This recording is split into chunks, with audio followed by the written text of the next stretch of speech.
Bon, il faut savoir que la plupart de mes entraînements, je les fais en allant en vélo au bureau. Hein. Donc c'est comme ça que j'arrive à accumuler des kilomètres, entre 40 et 45 000 kilomètres par an. Bah, tu viens de le dire. L'entraînement mental, c'est ça. C'est d'avoir cette routine, de faire du vélo tous les jours, 2-3 fois par jour, de cette discipline. Voilà, c'est la base. Il fait ma force mentale, je pense. En course, il faut connaître son corps, il faut connaître ses forces et ses faiblesses. À un moment donné, il faut savoir s'il y a un concurrent qui te dépasse. Voilà, il faut savoir dire non, je ne vais pas le suivre, je vais le laisser et je vais gérer mon effort. Avant de démarrer ce nouvel épisode, on a une invitation spéciale pour vous. Je vous invite à nous rejoindre sur devenirtriathlète.com. Vous allez y retrouver tous les épisodes, mais aussi des conseils, des guides, des ressources et des outils gratuits pour débuter, progresser ou performer en triathlon. Et on mettra tout ça à jour chaque semaine. Allez, on se retrouve tout de suite sur devenirtriathlète.com et d'ici là, bonne écoute de ce nouvel épisode.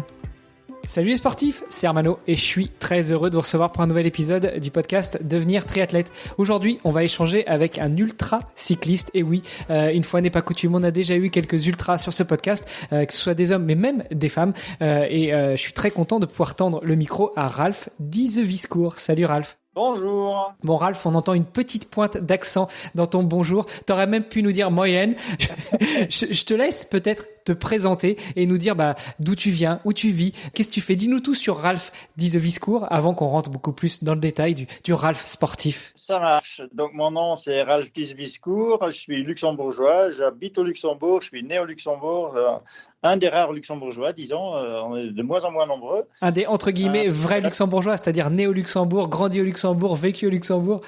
Tout à fait. Alors là, j'ai 47 ans, je suis marié, père de 2 filles, je travaille dans le secteur financier depuis 25 ans maintenant. Voilà, je me suis lancé dans l'ultracyclisme il y a à peu près 10 ans. Avant ça, je faisais des courses amateurs, entre guillemets, normales, pardon. Et puis voilà, peu à peu, je me suis lancé dans les distances un peu plus longues. Et depuis 2014, en fait, je fais des compétitions dans l'ultracyclisme. Bon, écoute, on va revenir là-dessus.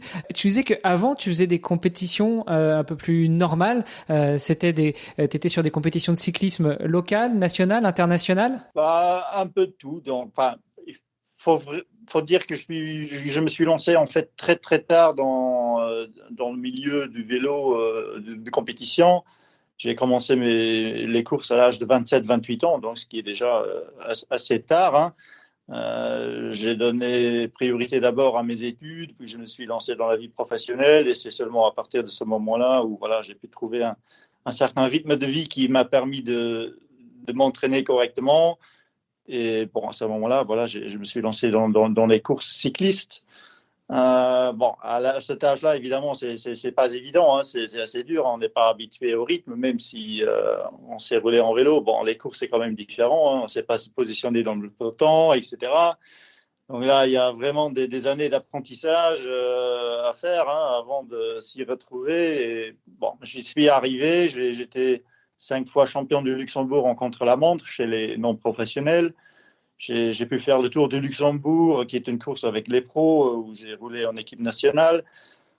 Voilà, je pense que j'ai fait une belle carrière à ce niveau-là. Et bon, au bout de 8-9 ans, j'approchais de la quarantaine. Voilà, j'étais père de famille. Et lorsque tu vois comment les jeunes ils sont motivés et quels risques ils sont prêts à prendre, voilà, on commence à se poser des questions. Et voilà, c'est un peu ça aussi ce qui m'a poussé vers l'ultra après.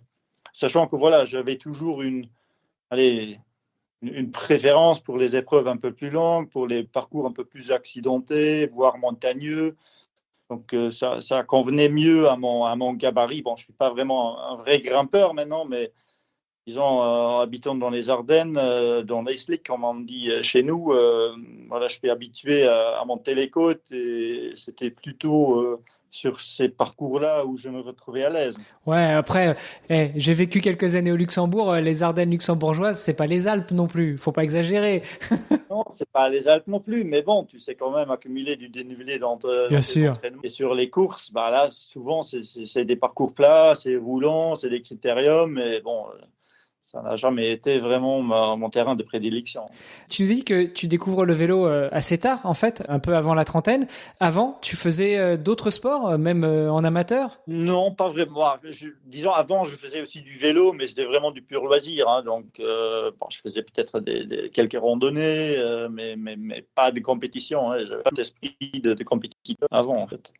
Et je n'ai pas fait d'autres sports, enfin, de compétition avant. Enfin, j'ai peu joué au tennis de table, enfin, ce qu'on peut faire en tant que gamin, voilà, mais rien d'extraordinaire. Hein. Comment est-ce que, justement, un peu avant la trentaine, tu dis, tiens, je vais goûter le vélo.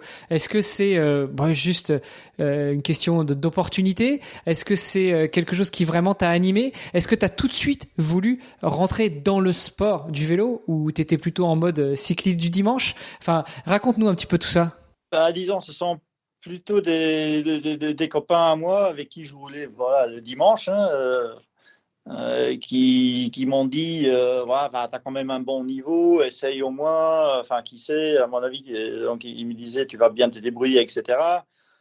Et alors, j'ai hésité vraiment longtemps et j'ai fini par craquer en fait. Hein, et bon, et comme j'ai dit, les débuts sont durs, hein, mais d'autant plus à cet âge-là. Donc là, tu cours contre des mecs voilà, qui font ça depuis 10-12 ans. Voilà, c'est compliqué. Hein, comme j'ai dit, hein, le rythme, le positionnement devant le peloton, etc., ça s'apprend, mais c'est plus facile lorsque tu as 10-12 ans, je dirais. Et malgré tout ça, tu persévères, tu fais quand même des courses, tu as dit 5 fois champion du Luxembourg, tout en ayant en plus un job et en étant papa. Donc tu n'es pas professionnel. Non, jamais été. Mais je dis aussi heureusement, parce que bon, faire que du vélo, ça, je pourrais pas m'imaginer non plus. Hein. Donc pour moi, c'est un bon moyen de décompresser, voilà, de changer d'idée, de rester en forme aussi. Et, bon, il faut savoir que la plupart de mes entraînements, je les fais en allant en vélo au bureau. Hein. Donc, c'est comme ça que j'arrive à accumuler des kilomètres. Donc, je fais entre 40 et 45 000 kilomètres par an. Hein. Non, mais t'habites où? T'habites à Nancy ou comment tu fais pour faire autant de bornes juste en faisant du vélo taf? Donc, j'habite dans le nord du Luxembourg, près d'une petite ville qui s'appelle Wiltz, la ville où je suis né. Et puis, bon, je travaille à Luxembourgville. Et le chemin le plus direct, ça fait 60 km. Donc, comme ça, au moins, tu as une bonne centaine de kilomètres au moins tous les jours, plus éventuellement une sortie à midi. En été, je rallonge un peu le matin. Voilà. Donc, c'est comme ça que j'arrive à faire des semaines à 800, 900. En haute saison, maintenant, ça peut aller jusqu'à 1200, 1400 km par semaine. Et ça, presque en mode vélo taf. Mais du coup, tu dois partir tôt le matin et rentrer tard le soir, non? Pour réussir à caler 100 bornes par jour plus le boulot. Ouais, non, le matin, je me lève à 4h30 et j'essaie de partir autour de 5h. Comme ça, je peux faire au moins 2h, 2h30. Comme j'ai dit, maintenant en été, je peux même rallonger jusqu'à faire 3h, une centaine de kilomètres le matin. Donc, et le soir, par contre, là, j'essaie de rentrer quand même pas trop tard et de quitter le bureau à une heure raisonnable, quoi, pour être à la maison et m'occuper. Et puis le soir, disons, la chance que j'ai, que voilà, j'ai une épouse qui joue le jeu et donc on a trouvé un moyen d'organisation au niveau de la famille qui tourne depuis des années. C'est mon épouse qui s'occupe des filles plutôt le matin, moi je prends le relais le soir et donc il faut vraiment avoir voilà, évidemment, un partenaire qui donne le support nécessaire aussi, hein, parce que sinon, c'est pas possible, c'est clair. Et ça, tu le fais tous les jours? C'est-à-dire tous les jours, tu vas au bureau en vélo et tu rentres du boulot en vélo. Alors, on le rappelle, t'habites pas à Nice, hein, t'habites à Luxembourg.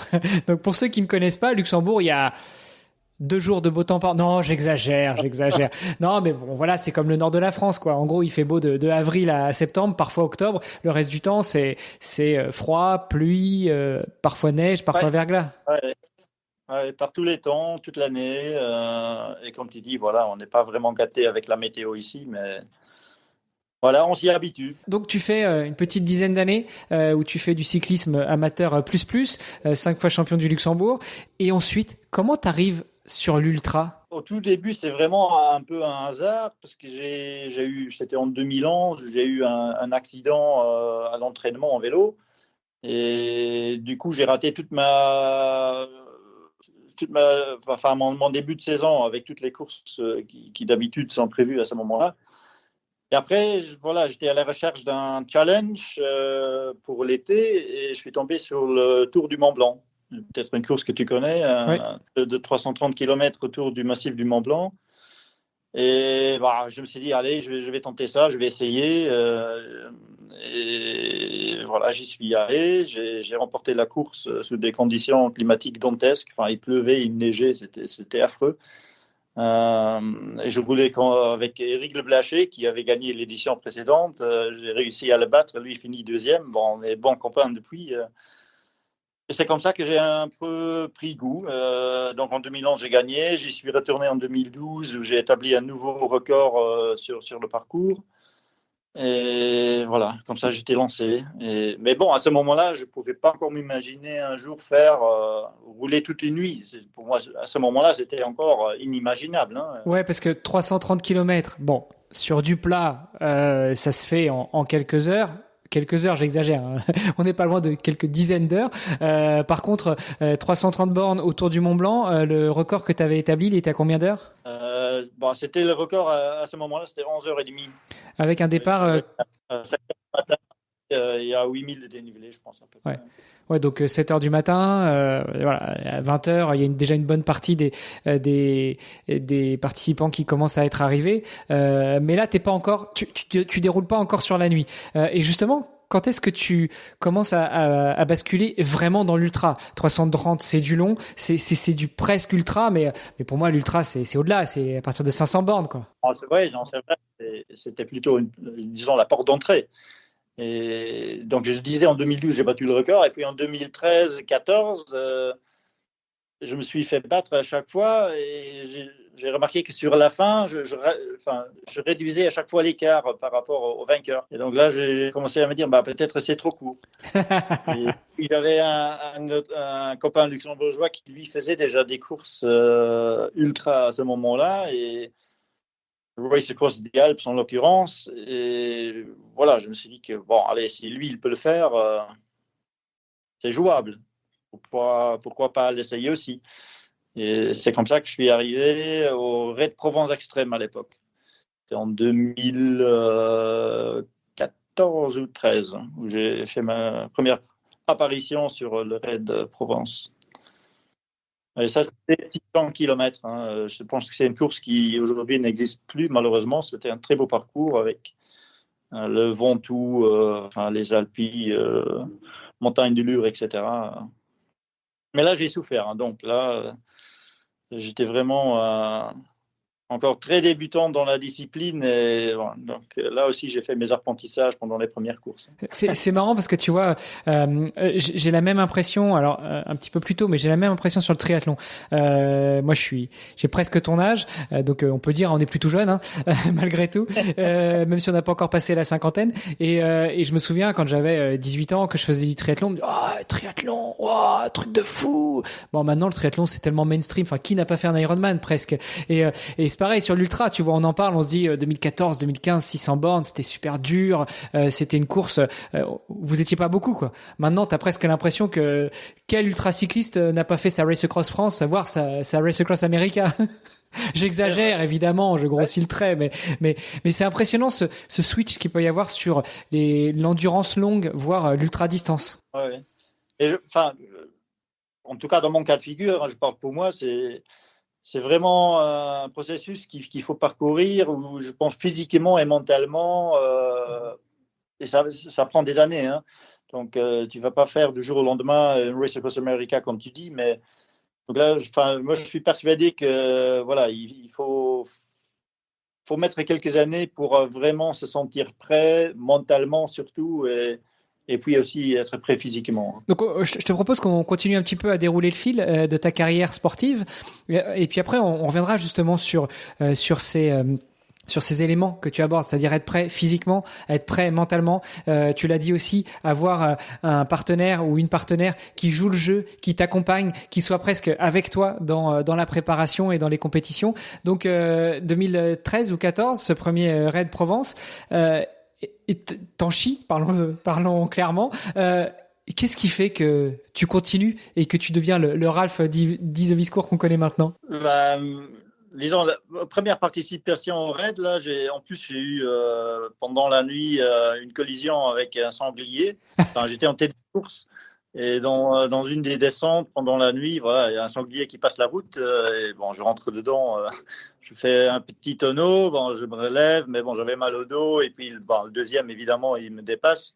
Omar Di Felici, qui est aussi un très connu, hein, donc c'est lui qui gagne la course. Et, bon, j'arrive seulement 10 minutes après. Donc là, j'avais une revanche à prendre l'année suivante. Hein, mais je dis que voilà, si tu termines bien, ou disons si tu arrives à faire des résultats dès le début, moi ça m'a donné goût aussi. Enfin, d'un côté, les courses, je les vois un peu comme des aventures, comme des expériences, personnelles.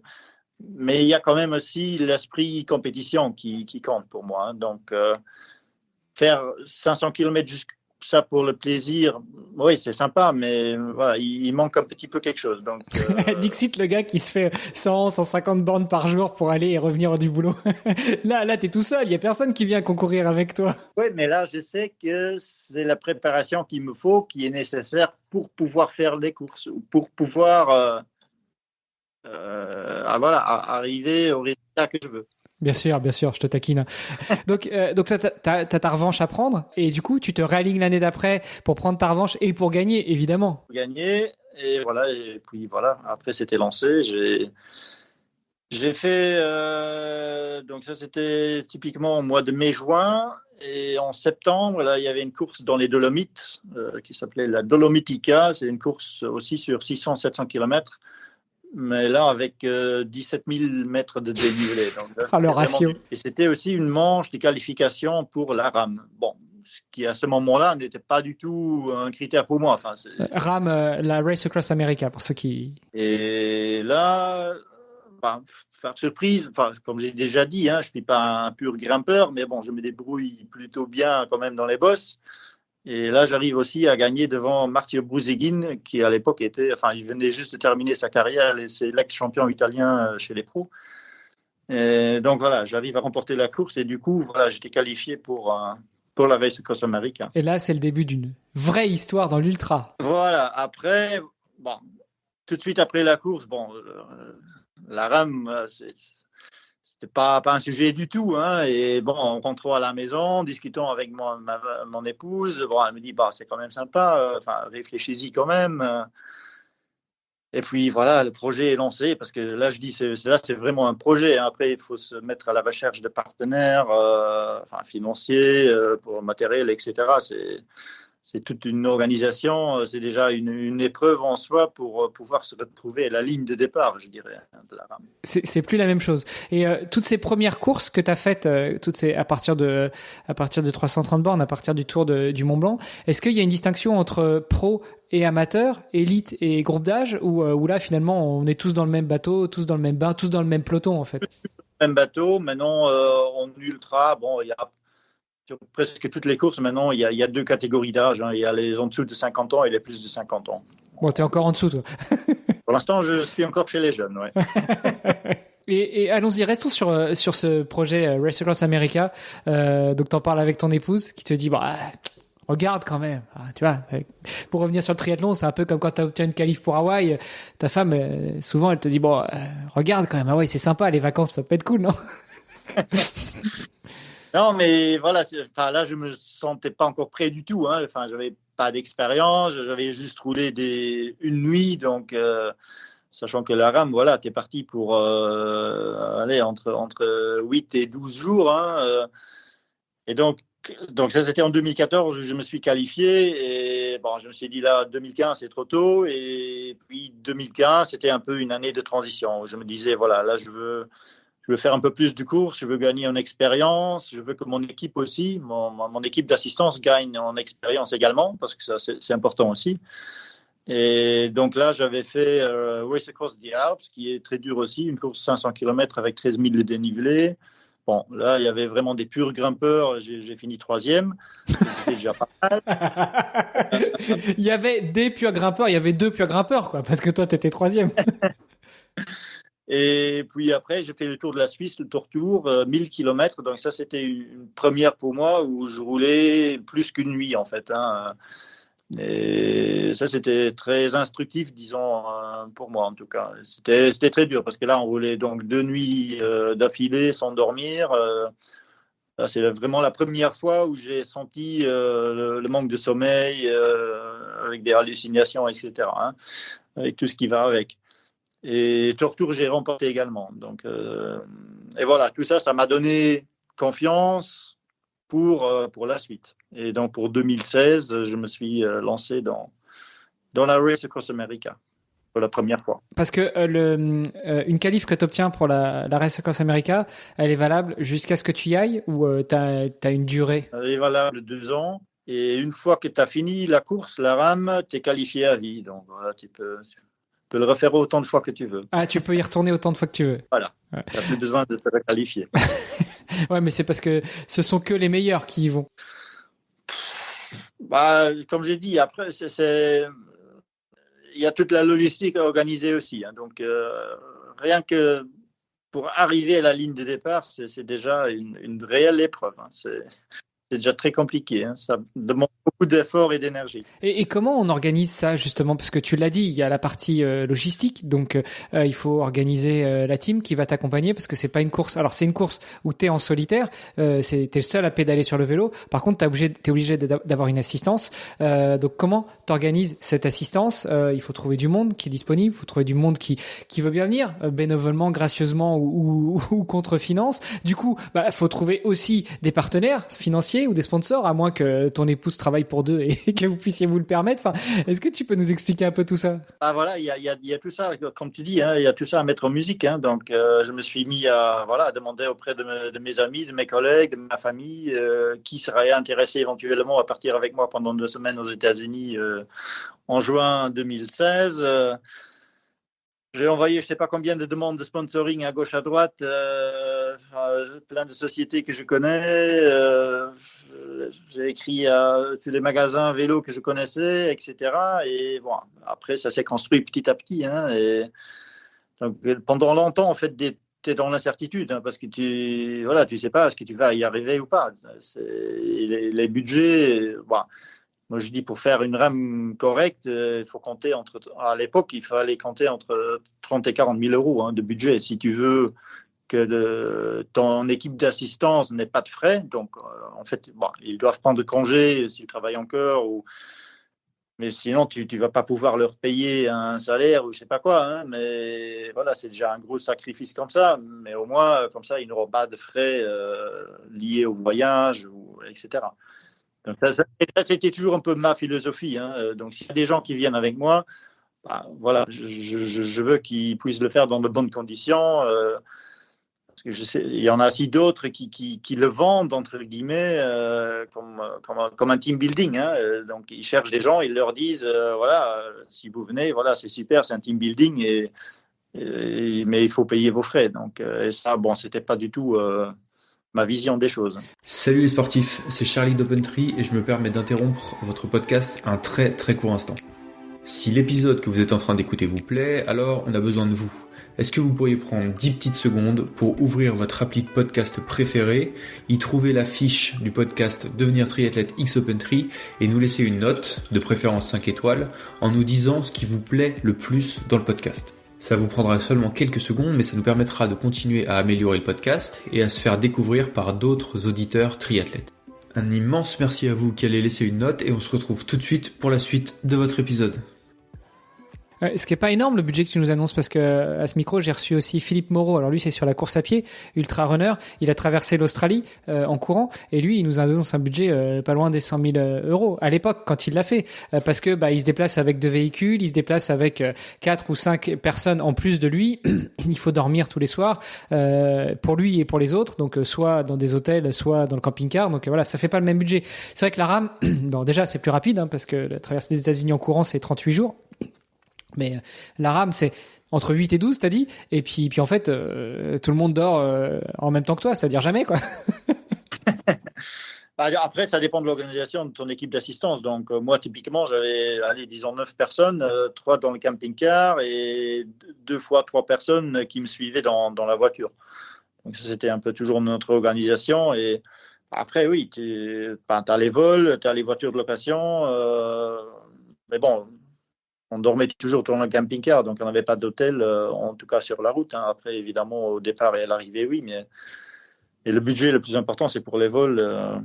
Clairement. Et ça, bon, les prix des vols ont flambé dernièrement. Voilà, je pense qu'aujourd'hui, le budget est largement au-dessus de 50 000 euros. Ouais. Et donc, du coup, tu pars pour cette Race Across America 2016. Raconte-nous tout. Comment ça se passe? Fais-nous vivre un peu déjà le jour du départ. Le jour du départ, tu étais juste content de pouvoir partir parce que tu n'attends que ça. Tu as préparé ça pendant des mois, pendant des années. Tu as investi beaucoup d'énergie là-dedans. Donc voilà, tu veux juste que tu te lances sur ton vélo, que tu puisses découvrir ce beau pays. Et tu pars complètement dans l'inconnu parce que, bon, à ce moment-là, j'avais fait quelques courses déjà avant, comme j'ai dit, mais voilà, une rame, c'est quand même autre chose. On parle de 5000 km. Le dénivelé, c'est pas tellement impressionnant, c'est 50 000. Sur la distance, ça va. Mais après, la rame où j'avais vraiment peur, c'était vraiment les conditions climatiques. D'autant plus que, voilà, comme je travaille, je ne pouvais pas me permettre de prendre congé pendant 1 mois ou 2 mois pour pouvoir m'acclimatiser de l'autre côté, la chaleur, éventuellement même à l'altitude. Donc voilà, on partait un peu en touriste, je dirais. On débarquait là-bas 2-3 jours avant. Et je me mettais sur le vélo et je partais. Donc, et c'est vraiment, pour moi, le plus dur sur cette course-là, c'est vraiment le changement des conditions climatiques. Donc, tu passes à la côte, il fait agréable. Après, au bout de 2-3 heures, tu te retrouves déjà dans le désert où tu as 35-40 degrés. Et puis, tu passes dans les Rocheuses où voilà, tu peux avoir de la neige même en été.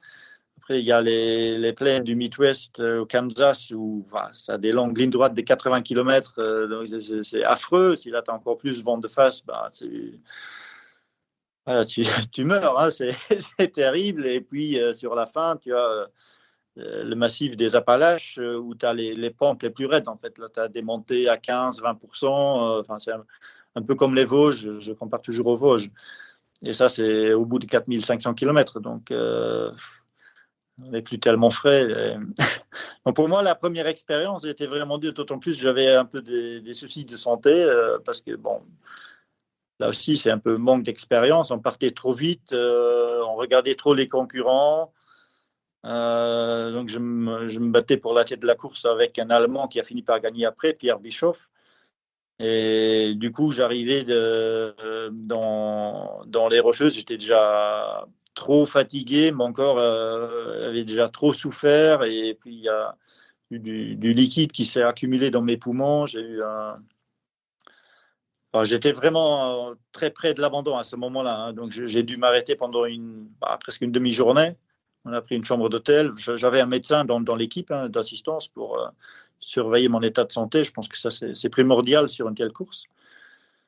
Et voilà, donc il a pris la décision, allez, on va maintenant faire une pause et puis on va voir si on peut continuer ou pas. Et on était vraiment... il me donnait 5-10% de chance de pouvoir repartir après 12 heures. Et puis on est reparti la nuit où il faisait un peu plus frais. Tu n'avais pas la grosse chaleur de la journée. Et j'ai réussi à récupérer un peu après. Et voilà, sur la fin, à ce moment-là, évidemment, j'avais toujours en tête de faire une belle place, évidemment, sur la course, un podium pour pourquoi pas gagner, parce que cette année-là, le grand favori de toujours, Christophe Strasser, n'était pas là. Donc, mais là, au bout de 2-3 jours, voilà, j'étais confronté à la réalité, à la dure réalité, et voilà, le classement, il était vraiment secondaire. Hein, donc, la priorité, c'était à ce moment-là, enfin, déjà de rallier la ligne d'arrivée. Bah, vas-y, je te laisse continuer et nous raconter un petit peu justement comment ça se passe. Comme après, donc j'ai miraculeusement réussi à récupérer. Enfin, on a mieux géré, je dirais, notre effort. On a fait des pauses plus régulièrement. Donc, on roulait surtout la nuit et pendant les grosses chaleurs de la journée, on faisait nos siestes. Et ainsi, j'ai réussi à remonter dans le classement un par un. Puis, bon, j'ai quand même fini 4e en non, c'était quoi, 10 jours, 10 jours et demi à peu près. Ouais, 10 jours, 11 heures et quelque chose. Attention, hein, j'ai mes fiches. 10 jours, 18 heures et 19 minutes. Attention. Voilà. Et puis, bon, à l'arrivée, voilà, tu es quand même content de l'avoir faite. Hein. Il y a un énorme soulagement, une énorme satisfaction. C'était génial. Ouais. C'était une très belle aventure aussi avec l'équipe. Enfin, il y avait une bonne entente, une bonne ambiance au niveau de l'équipe, ce qui est vraiment très important aussi. Hein. Et voilà, en fin de compte, on a passé une superbe semaine ou 2 semaines aux États-Unis avec l'équipe. Bon, après, t'en profites pas trop des États-Unis pour le coup. Là, t'es vraiment focus sur ta course. Mais quand tu finis 4e, enfin, quand tu finis, parce que quel que soit le classement sur une course comme ça, l'important c'est de finir. Qu'est-ce qui se passe? Est-ce que tu célèbres? Est-ce que tu fais la fête pendant 2 jours? Ou est-ce que tu dors pendant 2 jours pour récupérer de tout ça? Bizarrement, ouais, on a vraiment du mal à s'endormir par après. Enfin, pendant la course, tu te dis, voilà, à l'arrivée, je vais dormir pendant une semaine. Non, enfin. J'avais vraiment du mal à retrouver un rythme de sommeil normal après. Hein. Donc là, il m'a fallu quelques semaines, même à la maison, pour retrouver un rythme à peu près normal. Et sinon, oui, on a fait la fête, évidemment, avec l'équipe. On a fêté ça comme il faut. Hein. Et à quel moment tu te dis, allez, je crois que j'ai trouvé ma voie, l'ultracyclisme, c'est vraiment pour moi, et puis que t'enclenches la suite? Je dirais déjà après la première course, hein, comme je suis resté là, j'ai abandonné après, donc ça je ne vais pas encore dire, mais j'ai continué encore un peu en parallèle les courses amateurs jusqu'en 2014 à peu près. Mais bon, les entraînements ne sont pas vraiment compatibles. Hein. Si tu veux t'entraîner pour des courses du dimanche, voilà, éventuellement le vendredi ou le samedi, il faut un peu lever le pied. Alors que si tu veux faire de la longue distance, il faut quand même faire des kilomètres. Donc, c'était un peu une situation délicate pour moi. Et comme j'avais, au bout des 10 ans dans le milieu amateur, je me suis dit, voilà, tu as fait le tour, tu as réussi à obtenir ce que tu voulais. De toute façon, il n'y avait jamais d'ambition, comme j'ai déjà dit avant, pour passer pro. Et je voulais passer à autre chose. Et voilà. Je pensais que voilà, j'étais plus prêt à prendre les risques aussi, comme j'avais dit avant, pour faire ces courses amateurs nerveuses. Plutôt faire de l'ultra où tu es tranquillou, toi, tout seul sur ton vélo, il n'y a personne autour, même s'il y a parfois un sanglier qui traverse la route. Mais... Ouais, j'imagine. Ouais. C'est pas le même effort, c'est pas les mêmes risques non plus. Disons que sur l'ultra, tu prends le risque de la fatigue, de la blessure. J'avais reçu sur le podcast aussi Perrine Fage qui nous expliquait que des fois elle roule jusqu'à ce que boum, elle tombe parce qu'elle s'endort sur le vélo, quoi. Pour ça, il faut éviter. Hein. Il faut éviter d'arriver à ce stade-là. Comment tu gères ça, toi d'ailleurs? Comment est-ce que tu arrives à gérer ton corps, ton mental, pour savoir jusqu'où tu peux aller avant de t'arrêter? Pour moi, la première priorité reste quand même la sécurité. Donc moi, je suis plutôt quelqu'un qui fait beaucoup de pauses par rapport à des concurrents directs. Hein. Si on prend un Christophe Strasser qui fait une rame avec 7-8 heures de sommeil en tout, ça, moi, je ne peux pas le faire. Hein. Donc je sais que j'ai besoin d'1 à 2 heures toutes les nuits. Donc je préfère rester lucide et prendre moins de risques, éventuellement finir 2e ou 3e, que de tout risquer pour gagner la course. Hein. Donc ça, pour moi, c'est clair et net. Hein. première priorité, c'est toujours d'arriver sain et sauf à la ligne d'arrivée. Pour moi, c'est primordial. Et comment tu gères ça justement? Parce que j'imagine que pour faire des courses comme ça à l'ultra, il faut avoir un mental d'acier. T'en parlais tout à l'heure.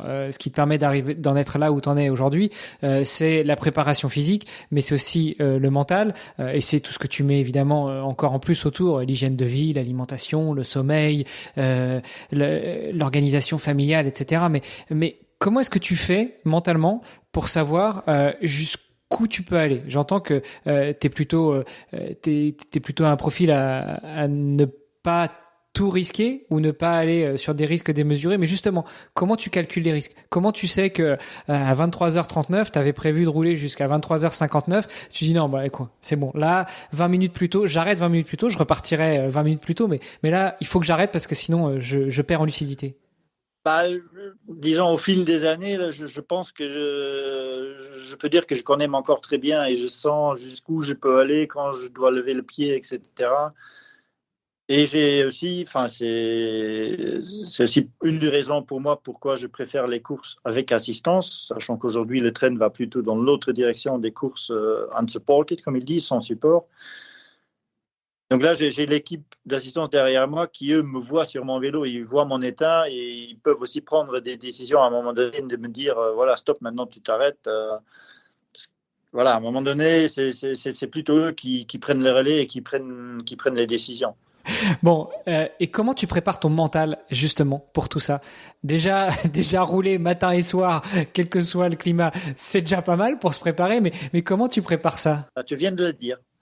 Pour moi, c'est vraiment ça comment dire, l'entraînement mental, c'est ça. C'est d'avoir cette routine, de faire du vélo tous les jours, 2-3 fois par jour, de cette discipline. Voilà, c'est ça ce qui, pour moi, c'est la base. C'est ça ce qui fait ma force mentale, je pense. En course, après, tu peux te dire, là aussi, il faut connaître son corps, il faut connaître ses forces et ses faiblesses. À un moment donné, il faut savoir s'il y a un concurrent qui te dépasse, voilà, il faut savoir dire non, je ne vais pas le suivre, je vais le laisser et je vais gérer mon effort et je vais essayer de le rattraper par après. Donc tout ça, c'est vraiment de la confiance en soi et de pouvoir compter sur ses forces. Je pense que ça, c'est très important. C'est comme ça aussi que j'ai remporté plusieurs courses. Par exemple, la Race Across Italy, où je vais y aller dans 3 semaines. C'était à chaque fois des scénarios très similaires, où à un moment donné, il y a des concurrents qui me dépassent et je me dis, à ce moment-là, lui, il était plus fort, je vais le laisser partir. Sur le coup, ça peut faire mal ou ça peut être frustrant, mais voilà, il faut savoir jusqu'où on peut aller. Et puis espérer ou compter sur ses forces, son endurance, voilà, sa résistance sur la fin. Il faut aussi parfois stick to the plan, se tenir au plan. Est-ce que toi, tu as un plan, justement, que ce soit dans la préparation, dans la stratégie de course, surtout qu'on n'est pas sur des courses de 2 heures, quoi. On est sur des courses de 2 semaines plutôt, 2 semaines plus maintenant, mais voilà. Est-ce que toi, tu as un plan, que ce soit sur la prépa ou sur la course? Non, comme j'ai dit, je connais mon corps très très bien et je pense que entre-temps, je sais ce qu'il faut faire pour que je sois en forme quand il le faut. Maintenant, je n'ai pas de plan fixe tous les jours où je me dis, voilà, aujourd'hui, je dois faire autant d'heures avec des intervalles tel et tel. Non, ça. Et je ne travaille pas avec un entraîneur non plus, donc c'est aussi un peu dû à ma situation professionnelle, familiale, etc. Voilà, tu as toujours d'autres contraintes qui font que tu ne peux pas faire ce que tu avais prévu. Et donc, je roule un peu comme j'ai envie, comme j'ai le temps. Et voilà, comme cela peut arranger le vie professionnelle et vie privée. Tu me casses mon rythme parce que du coup, j'allais te demander des bons conseils, des bons tuyaux pour celles et ceux qui voudraient se mettre aussi à l'ultra et performer comme toi. Mais du coup, tu n'as pas de recette. Il y a pas, there's no plan. Je ne dirais pas que je n'ai pas de plan du tout. Donc, disons, il y a plus disons, pas de plan micro, c'est plus un plan macro. Donc, je sais que, voilà, aller sur un mois ou sur les semaines, je sais quand il faut que j'augmente un peu le volume, qu'il faut que je fasse un peu plus de dénivelé. Voilà, donc je fais quand même ce genre de trucs, mais c'est pas maintenant, j'ai pas de plan sorti pour sortir, hein, donc c'est vraiment plus high level. Alors, on a passé rapidement un petit peu en revue ta première partie de carrière. Tu nous fais un highlight de ton palmarès, des plus beaux moments, des plus beaux podiums, parce on l'aura compris, tu es quand même relativement habitué au podium ou à la marche juste après, les quatrièmes. Les deux participations à la rame, évidemment, bon, ça reste, je dirais, parmi le top. Après, ben, ce qui m'a marqué très fort aussi, c'est mon record du monde 24 heures que j'ai établi ici à Luxembourg en 2020.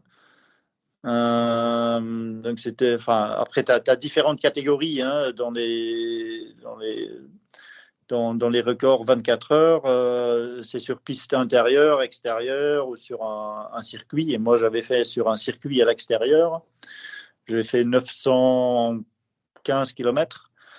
Le record à l'époque il était de 895, je pense. Donc voilà, j'avais assez largement battu le record. Entre-temps, il a été rebattu. Mais bon, à ce moment-là, donc je détenais vraiment le record du monde et ça, c'était vraiment un truc génial. Hein. C'était en plus, comme j'ai dit, sur un circuit. C'est ce que j'allais dire, sur un circuit outdoor. Donc le mec, c'est un hamster, quoi. C'était un circuit de 4,4 km, donc ça allait encore. Hein. Il y avait un peu de distraction quand même. Hein. Et comme c'était à l'extérieur, c'était en pleine, juste après premier confinement Covid. Donc, il n'y avait pas encore d'événements sportifs ailleurs.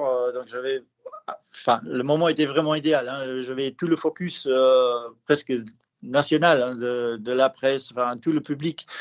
Donc, tous les gens étaient là. En plus, le résultat sur la fin, voilà, il était là. Donc, ça pour moi, ça reste peut-être même la plus belle expérience de ma carrière en tant que cycliste. Et tiens, pour les Luxembourgeois qui nous écoutent ou ceux qui connaissent le Luxembourg, le circuit il était situé où? C'est sur un bassin d'eau autour de Vianden. Donc, c'était sur les hauteurs. Il y a une station hydroélectrique. Donc, il y a un bassin d'eau. Donc, c'est tout à fait plat. Avec le revêtement était plus ou moins OK aussi. Bon, pas idéal, mais bon, ça allait. Et donc, le circuit faisait 4,4 km. Et ça, c'était vraiment génial. Bon, l'année d'après, j'ai fait aussi une tentative de record du monde sur un vélodrome à l'extérieur. Bon, ça, c'était un peu plus monotone déjà. Hein. Donc là, on tournait sur un rang de 400 mètres. Je faisais à peu près 930 km, mais donc ça, c'était... C'est pas la même histoire. Non, c'est pas la même histoire. Mais bon, comme je dis, c'était à l'extérieur, donc ça allait encore. Ouais, mais en même temps, ça travaille le mental. Moi, je sais que quand j'ai préparé ma traversée de la France en courant, j'étais encore partiellement au Luxembourg et j'ai beaucoup couru le long de la Moselle entre Grévemar et Rémisch, voilà, entre Grévemar et Rémisch. Et c'est vrai que quand c'est tout plat et que c'est tout droit, le mental, ça travaille. Donc pareil, quand tu fais des tours de piste sur un vélodrome, ça fait travailler, quoi. Ouais. Non, mais ici, donc le premier but, c'est évidemment le record des 24 heures, mais après, tu as aussi des records intermédiaires. Hein, donc, tu as 6 heures, 12 heures, tu as 100, 200, 300 et 500 km et miles à chaque fois. Et là, si tu bats également les records intermédiaires, voilà, ça te donne de la motivation. Tu as des buts intermédiaires, donc ça te permet de rester quand même concentré et pas seulement... sur les 24 heures. Quel conseil tu pourrais donner justement à quelqu'un qui veut se lancer dans l'ultra, qui veut se lancer dans des records comme ça, qui veut peut-être juste simplement se lancer dans un projet qui te fait vibrer, comme toi, t'as fait de la course amateur et puis tu t'es rendu compte que plus t'es long et plus t'es bon et meilleur t'étais. Donc t'as eu un déclic quelque part. Quel conseil tu pourrais donner à quelqu'un qui cherche ce déclic ou qui l'a trouvé et qui voudrait se lancer? Premièrement, je dirais qu'il faut pas hésiter et qu'il faut pas avoir peur. Moi, je suis pas un surdoué. Hein, mon point fort, c'est peut-être ma discipline et voilà la chance que j'ai peu de blessures ou pratiquement jamais. Donc, c'est peut-être l'avantage que j'ai. Mais sinon, voilà, je dis toujours, faut pas avoir peur, faut avoir certes du respect devant ces courses-là. Hein, faut pas prendre à la légère non plus. Mais je pense que si on est motivé, si on veut vraiment le faire et si on est motivé, si on a la discipline, je pense voilà, tout le monde, entre guillemets, peut y arriver. Hein. C'est pas quelque chose de surhumain ce qu'on fait. Hein. Non, certainement pas. Hein. Certainement pas. Hein. Voilà, il faut pas hésiter, pas avoir peur. Du respect, oui, mais pas avoir peur de se lancer. Bon, ça marche. Écoute, Ralph, merci beaucoup. Est-ce qu'il y a des choses qu'on n'a pas abordées que tu aurais bien voulu toucher du doigt aujourd'hui ? Écoute, on a un peu fait le tour. Hein. Après, je trouve que l'ultra, voilà, c'est une discipline vraiment magnifique. Hein. Moi, ça m'a permis aussi de découvrir des régions, des pays entiers que je ne connaissais pas avant. Donc ça aussi, je pense que c'est un aspect qui est très important. Hein. Enfin, tu disais, on ne prend pas vraiment plaisir lorsqu'on traverse les États-Unis. Je ne suis pas vraiment tout à fait d'accord parce que bon. Non, je n'ai pas dit que tu ne prends pas plaisir. J'ai dit que tu ne visites pas. Mais tu ne visites pas, mais quand même, d'une autre manière. Tu traverses un pays à vélo, donc c'est une autre chose que tu traverses en voiture. Donc, certes, la nuit, tu ne vois rien. Ça, je suis d'accord, hein, mais tu vois quand même des beaux paysages. En général, voilà, on traverse des régions qui sont quand même pas trop mal. Race Cross France, par exemple, voilà, tu traverses des régions magnifiques. Hein, je trouve que ça aussi, ça fait partie du jeu. C'est un élément très important pour moi aussi. C'est bien noté. Juste pour terminer, où est-ce qu'on te suit, qu'on te contacte, qu'on t'encourage, qu'on vient contribuer à tes éventuelles collectes de fonds pour tes prochains objectifs ? Je suis présent sur les réseaux sociaux, surtout Facebook. Hein, il y a mon surnom Dizzy, D-I-Z-Z-Y. Là, on peut me trouver si on veut. Je suis pas trop Insta ou autre. Je suis surtout concentré sur Facebook encore. Vieille génération. Hein. On est des boomers. Hein. On n'a pas 50 ans, mais pas loin. Et est-ce que, comme l'ami Teval Le Yarrick, t'es un fan de partager sur les réseaux pendant que tu roules ? Non. Toi, t'es à fond dans ton expérience. Non, il y a mon équipe d'assistance, oui, ils postent des nouvelles pour ceux qui veulent bien me suivre, oui, non, mais moi personnellement non. Hein, je me concentre sur mon effort et je laisse les autres gérer ça. Ça marche. Écoute, merci encore, Ralph. On te souhaite une bonne continuation. Bon Race Cross Italy dans quelques semaines. Et puis un petit coucou quand même à Aurélien Dobels qui nous a mis en relation et qui lui va faire le tour du Luxembourg en courant au mois de mai. Est-ce que tu vas l'accompagner sur une ou deux étapes avec le vélo ou pas ? Ok, ça c'est un beau projet ça. Ouais. Ça c'est un projet. Moi, course à pied, c'est pas trop mon truc. Hein. Non, mais tu lui fais l'assistance en vélo, tu lui tends le bidon de temps en temps. Voilà, je vais lui proposer ça. Ça marche. Merci beaucoup, Ralph. À bientôt. Merci beaucoup à toi. Ciao. Ciao. C'était Devenir triathlète X OpenTri. Merci d'avoir écouté cet épisode jusqu'au bout. Nous, on a pris beaucoup de plaisir à l'enregistrer. Alors si ça vous a plu, vous pouvez nous suivre sur nos réseaux sociaux, Instagram, LinkedIn et Facebook. On se rejoint maintenant sur devenirtriathlète.com. Vous allez retrouver l'ensemble des épisodes, mais aussi des outils, des ressources et des conseils gratuits pour débuter, progresser ou performer en triathlon. On ajoute toutes les semaines de nouvelles ressources.